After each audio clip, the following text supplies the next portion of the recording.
Before the human race harnessed the power of fire, there was only darkness, an inky black foreboding abyss that concealed danger, mystery, and fear.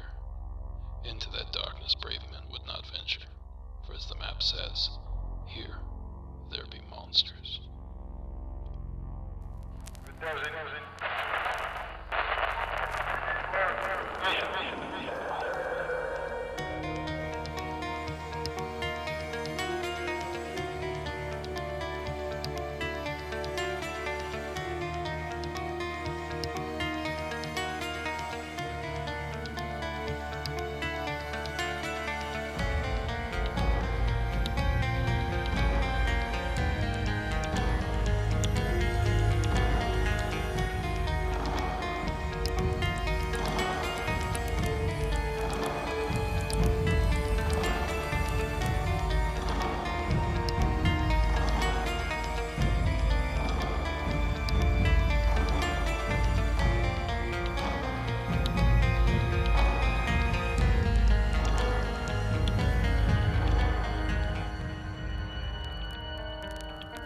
Good evening and welcome to Here There Be Monsters podcast. I'm your captain, Derek Hayes. Given that the show is fresh off its first episode, I'm still a little short on listener-submitted calls. So tonight I'm going to do something a little different. With a little luck, I'll be back to my normal format next week, but for tonight, I want to touch on a few mysterious calls made to emergency service telephone lines. Calls that report something strange in the woods. Ever since the 911 emergency telephone service was created in the 1960s, bizarre calls have come through. Some calls are simply pranks, others mere misidentifications, but still others report odd lights in the sky or otherworldly beings that are simply too weird to ignore. Tonight, I'm focusing on those 911 calls, more specifically, calls reporting an upright, hairy beast some would claim is Sasquatch. Our first call of the evening comes to us from the San Antonio, Texas area. The call was reportedly made on November 30th of 2009. I will now play the call in its entirety. San Antonio 911, do you need police, fire, or EMS? I'm not real sure, ma'am. I just watched the biggest it was a critter, but it smelled real bad. I'm a homeless female. I live right in the middle of the woods, around 151, just north of Claver on 1604 where the light is. This big thing was 75 feet away from me, smells awful, devoured a whole deer carcass, and then took off and, screamed, screeched, and took off across the street. And I know you guys are going to think I'm crazy, but I'm dead serious. There was something very big, a lot bigger than me, out here.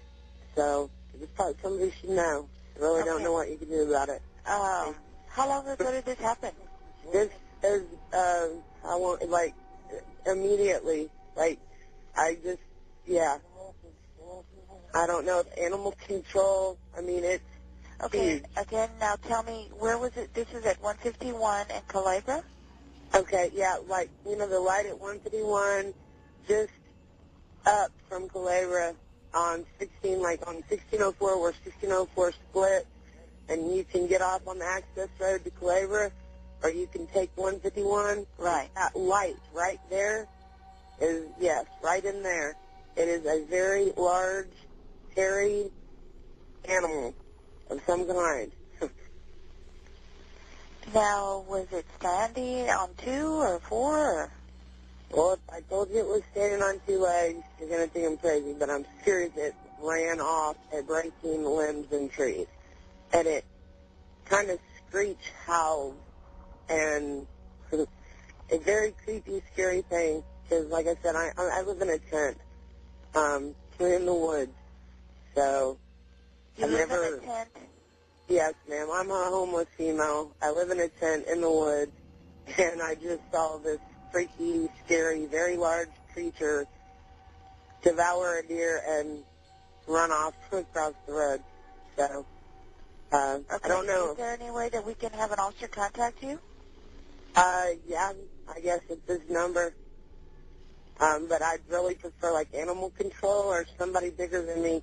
But I appreciate it. I just thought somebody should know that there's a very large animal in the vicinity. Now, the deer was walking around and...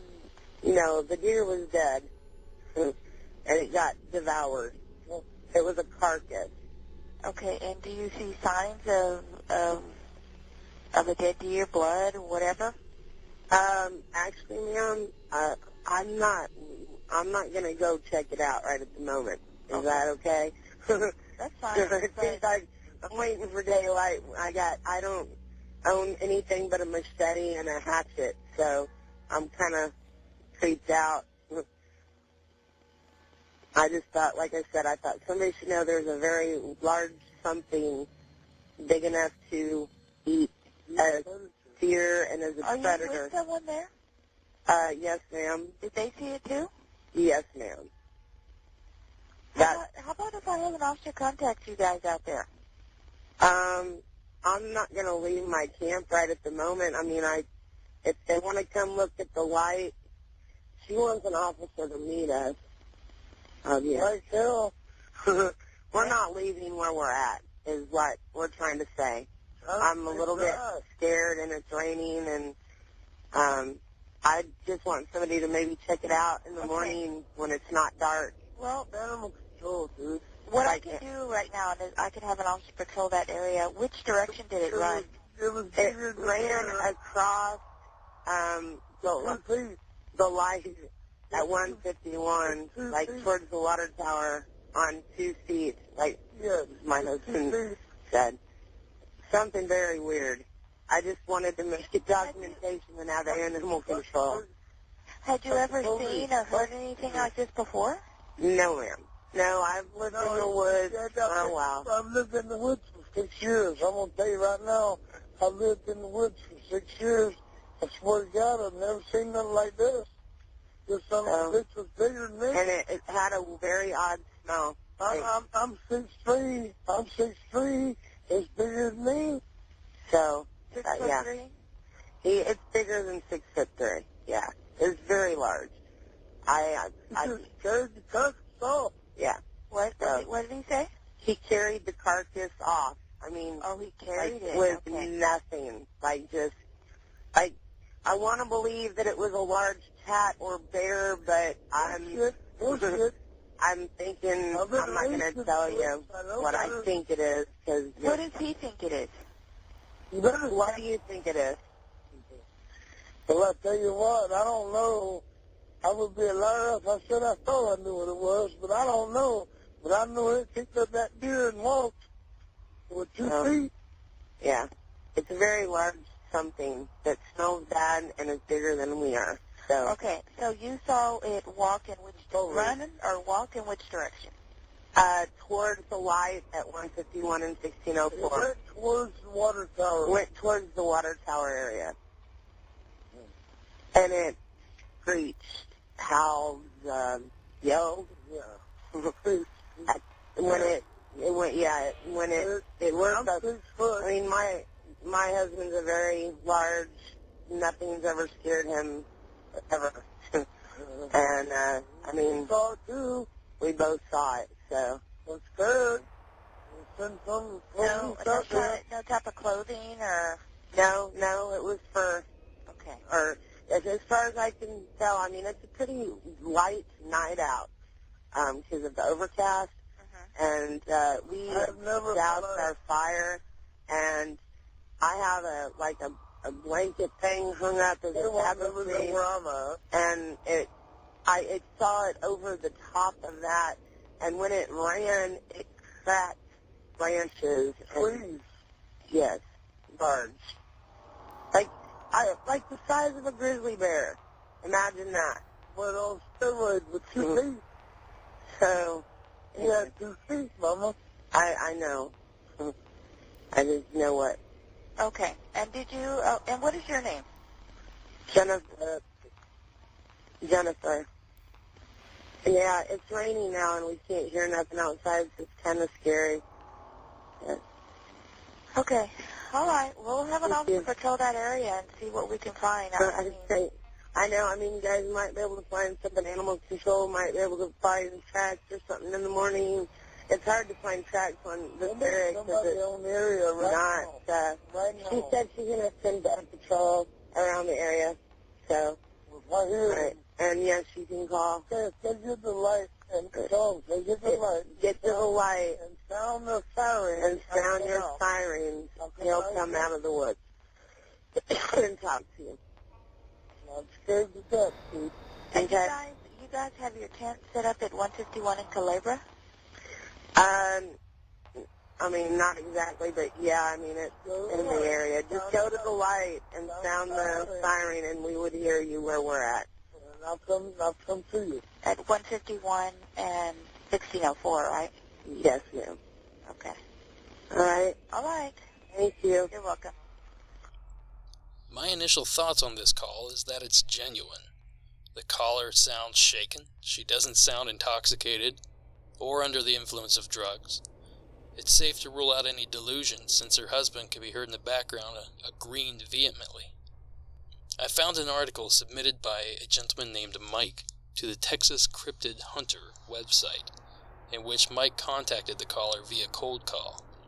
In the article, the writer explains that while it was dark, she had, in her words, a pretty good fire going. This fire lit up the area enough for her to get a good look at the animal.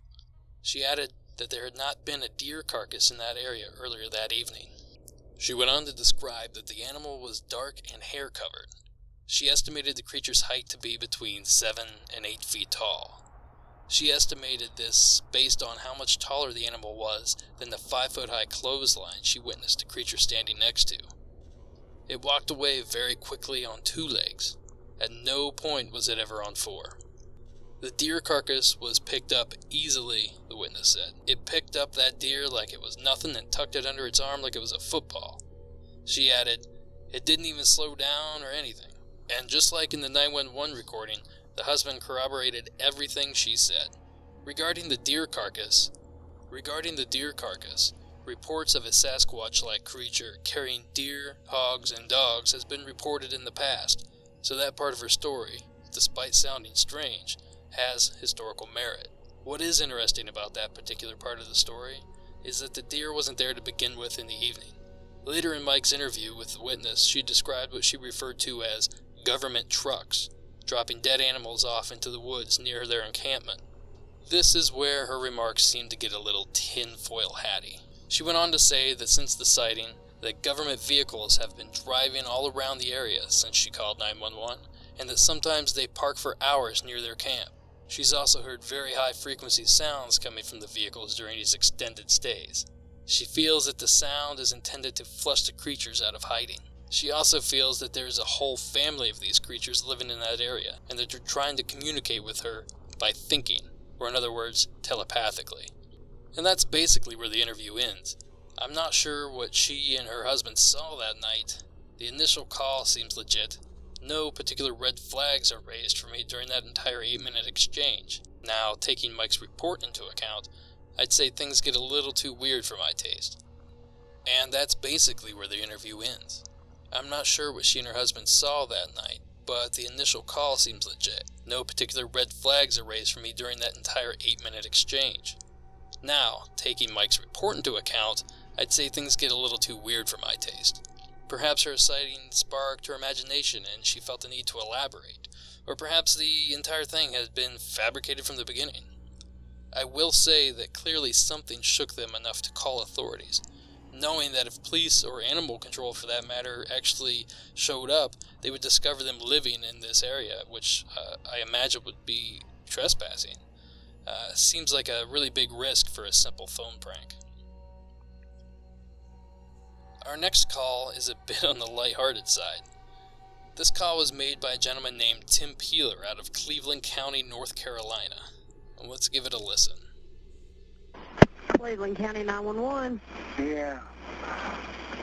I got it. I don't know if I should have called this in or not, but... What's going on? Well, I've got 5 dogs. contained in barrels in my backyard. Okay. And they, which I've heard before, this thing screams. He come down within camera. If I'd have my camera, I took a picture of it. Took a picture of who? I don't know what it was. He's walking upright like a man. And I would not kill it because I was afraid to. But it went back up the mountain. Okay, and you're at 109 Venata Drive? Yes, ma'am. Okay, I'll get an officer right out there and see if they can locate anything, okay? Well, I just wanted to report it. It don't matter if you send anybody up here or not. It's over with now. I did not shoot Okay. the thing. I did not shoot it. Okay. You can't blame that on me. I did not shoot it. Okay. What I'll do is I'll just get an officer right through there and make sure everything's okay, all right? Okay. All right. Thank you. Bye-bye. Bye-bye. Cleveland County 911. Hello. Can I help you? Yes. This is Tim Peeler. Uh-huh. You probably have my address. Yes, sir. What's going on now? This beast is pain. My dogs, I've got 5 dogs, bear dogs and hog dogs, and I shined a light on this thing, but I would not shoot it. Okay, what did it look like? It looked like a giant ape with a man's face, but I was afraid to kill it. And it made a whistling sound.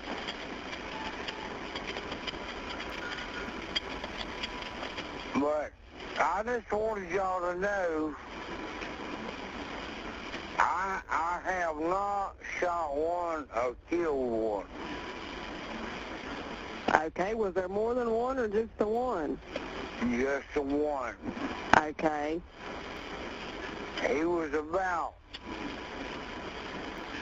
9, 10 foot tall with real long arms. And I've had experiences with them before in the deer stand, but this one somehow I'll go out there, he gets gone. Now I come back in the house, and he gets back there again, and my dogs are just raising heck. So I go back out there with my gun and my spotlight, and he goes back into the woods. Then I'll bring my gun or spotlight in.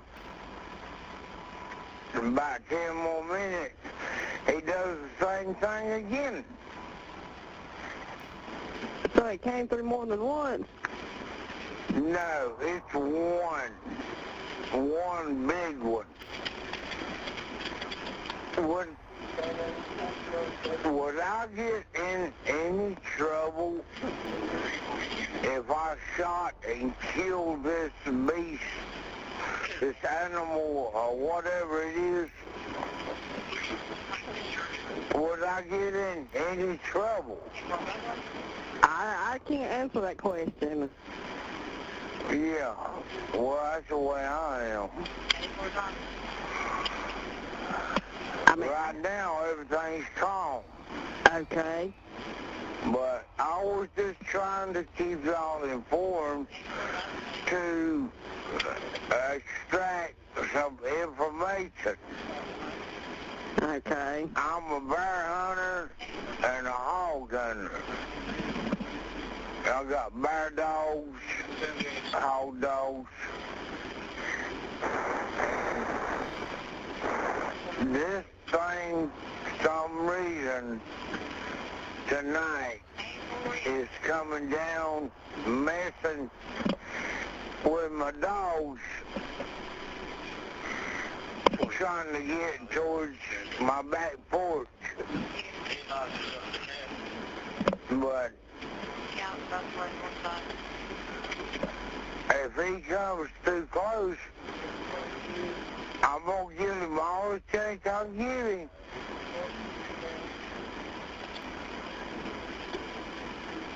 If he goes too close to me, I'm gonna kill him.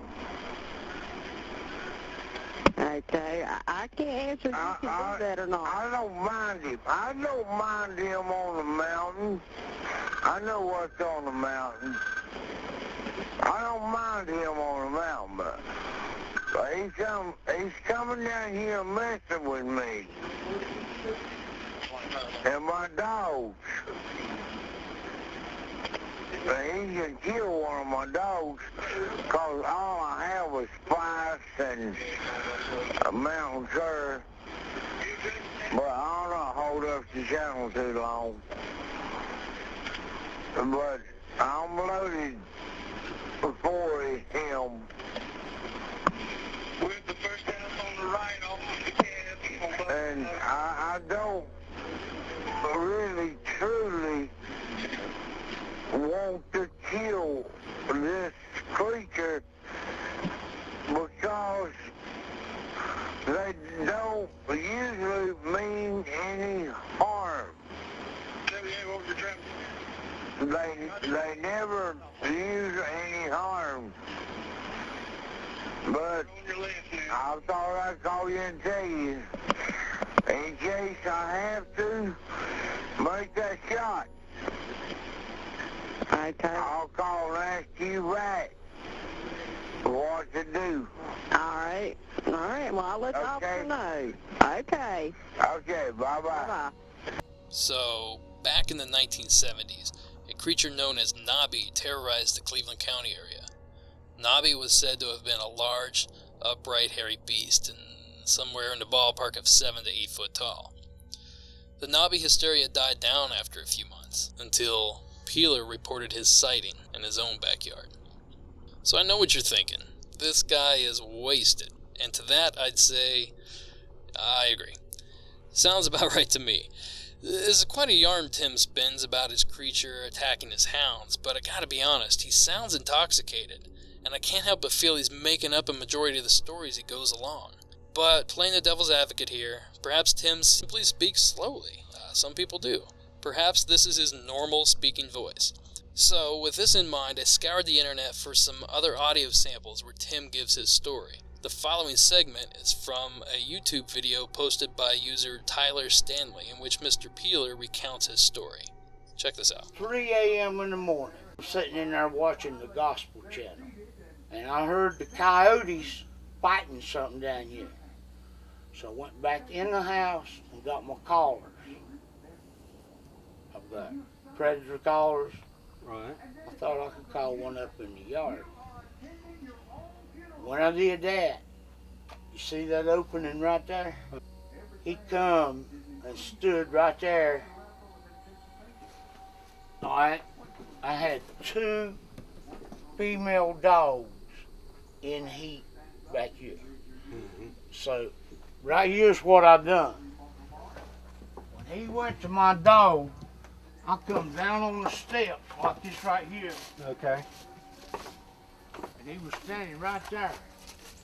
So I go up here with this stick. I walked over this way. I had spotlight.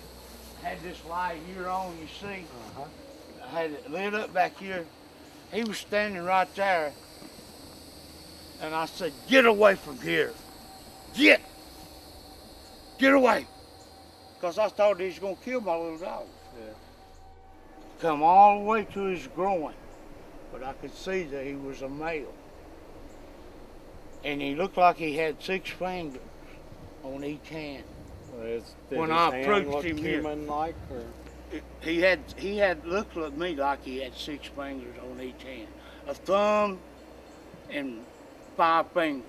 Now, perhaps I'm off here, but in the second video, which shows Tim walking through his yard in what appears to be the middle of the day, sounds much more coherent and collected than he does in his 911 calls.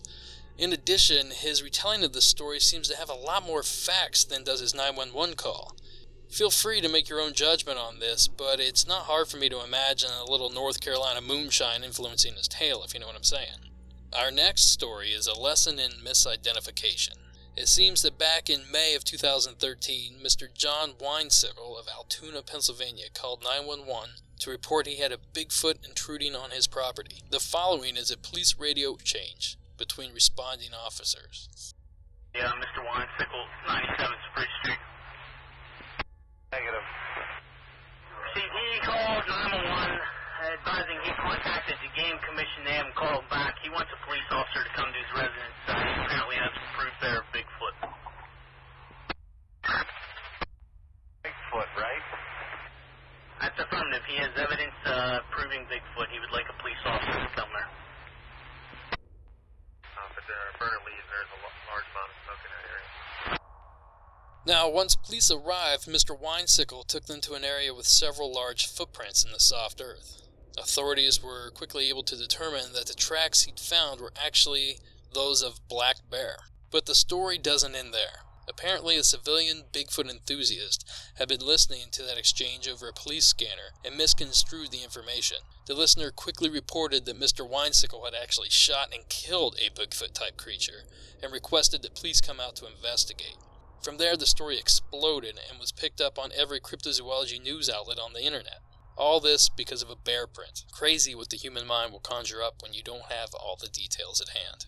Our next call comes from Bedford County, Virginia, and was called in on September 9th, 2015. I could not find the call on its own, only through a local news station's video, so I'm going to play the video in its entirety for context. Here is that call. He's a legend, most say a myth, and people hunt for him on reality TV. But a Bedford County woman now says her story is no joke. She called the sheriff's office about Bigfoot. Yes, you heard that right. And Angela Hatcher is here to tell us more about this one. Well, Danner, I did talk with a woman on the phone today. I couldn't convince her to do an interview. She said she just moved to the area and she doesn't want to get a certain reputation with her neighbors. But she does want to warn them. She told the dispatcher she's now thinking about moving back. I know this is going to sound crazy. Dispatchers could tell you callers never just stop right there. And the stories sometimes seem unbelievable. Let's listen to the rest. I know this is going to sound crazy, but I went back and checked, and there were prints of Bigfoot with a baby. There were what? It was a Bigfoot with a baby. After assuring the dispatcher she hadn't been drinking, the woman offers no explanation why she waited 2 days to call. She said she was driving up Route 43 toward the Peaks of Otter last Wednesday. It was 20 minutes till midnight when she says her headlights hit something strange past Turkey Mountain Road just before you come to the first bridge. She says she went back in daylight. And I did see some footprints. And the stride was longer than anything I could make. The woman says the creature's footprint was bigger than her 2 feet together end to end, and she wears a size 8. She says it was holding her baby the way a human would, but says that baby had a face only a mother could love. And the baby was looking right at me. And she says it looked just like Chewbacca from Star Wars. Could something that appears like it's from out of this world actually exist right here at home? Have you ever gotten other reports like this? I've never had a call like this in my life. All right, he's been a dispatcher for 10 years, and Danner, a deputy, did drive out there to 43, check things out, didn't see a thing. But again, she did call 2 days after she claims that she saw those creatures, and she tells me that she knows that they weren't bears. I grew up in that area, and that's pretty common, Right, but she says they weren't bears, and we do have a call into a state biologist to see if he can explain what she may have seen. So I did a little digging on this case, and it seems that the witness saw the creature, then the next day returned to the spot to look for footprints and further evidence, then waited yet another day to call 911. Perhaps she saw something that night. Her timeline seems a little bit weird, but I suppose I'd be acting weirdly too if I saw a Sasquatch on my way home from work. And I saved the best call for last this evening. I'll be honest, I don't have much information on this call, but I'm not sure I need it. I think it pretty much speaks for itself. 911, what are you reporting? We got someone or something crawling around out here. Did you see what it was? Was it a person or an animal or? I can't tell. All I know is that my central light came on and I just happened to glimpse and see this thing running across the yard. A good-sized man or something. It looks like a man. I don't know what it was, just that it ran across the yard. Okay. You've had problems in the neighborhood before? Yeah, my dog was killed here just recently. I don't know what it was. Whatever it is, it's running. I couldn't catch it if I was going to chase it. But whatever it was standing up. I'm out here looking through the window now and I don't see anything. I don't want to go outside. Jesus Christ, you better... Sir? Tia! Hello? Get somebody out here. What's going on now, sir? That son of a bitch is about 6'9", I don't know. Do you see him now, sir? Yes, I'm looking right at him. Uh-oh. Okay, hang on. He's right... Is he in your yard, sir? Yeah, God, he's big. Okay, what's he doing in your yard? He's looking at me. Oh, and the guy is on foot. I don't know what... It's a big... real big person. That's all I can say. Okay, but it is a person. Yeah, I'd say it was a person, somebody really big. But he's all in black. Is he a black male or a white male? Did you actually see whether, or was he just wearing black? He's all black and he's big. He is big. I love this call. It sounds so genuine. The guy calling in sounds scared. I work in the film industry and I know what acting sounds like, and this is not acting. This guy witnessed something that spooked him. I find it very interesting that he never utters the word Bigfoot or Sasquatch. What little background I could dig up on this call claimed that it was recorded in 1990 in the Kitsap Peninsula in Washington State. Apparently the sheriff did show up, but the intruder had fled and no evidence was found. So it really makes you wonder, what was the man looking at? What are the chances that an NBA-sized man was prowling around this guy's yard, peeking into his windows, chasing his dog? Was it a burglar on stilts? That takes some serious balls to dress up as something huge and look into a window of a country home. Not something I'd be doing, I can promise you that. So that about does it for the evening. I'd like to thank you all for listening. And remember, if you've had a sighting or witnessed something unusual, I want to hear your story. Give me a call at 888-608-NIGHT. That's 888-608-6444. Or shoot me an email at heretherebemonsterspodcast@gmail.com. Remember, you do not have to leave your name. I'll only disclose the information left on the actual recording. You can get tonight's show notes by visiting the website at www.heretherebemonsterspodcast.com. You can see some cool posts and participate in discussions on the Here There Be Monsters Podcast Facebook page. And follow the show on Instagram at Here There Be Monsters Podcast. Finally, if you want to stay up to date on all things cryptid, might I suggest heading over to cryptopia.com. The guys over there have quite a news blog going on. Anything you need to find, I guarantee it's there. Alright folks, that's it. Give me a call, have a great night, and thank you again for listening. I'll see you next week.